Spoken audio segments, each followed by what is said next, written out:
Welcome. In this tutorial, I'm gonna show you or teach you how to see your liked reels on Facebook using your mobile device. So if you want to know how I did it, just keep on watching. So first of all, if you're using Android phone, don't worry because the process is still the same. So let's get started. So first of all, you want to open your Facebook app and log in your account. And now just go ahead and click on the menu button or the three little lines at the lower right corner of your screen.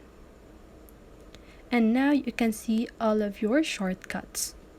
And under here you can see your Reels shortcut, so just go ahead and click on that.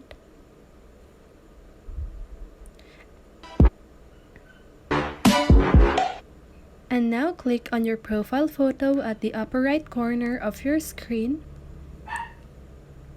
And now you are here. So now just go ahead and click on the like button and you can see all of your liked reels on Facebook. So that's it.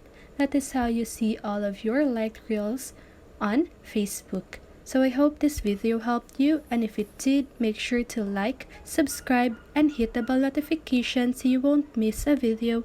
See you in the next one and have a great day.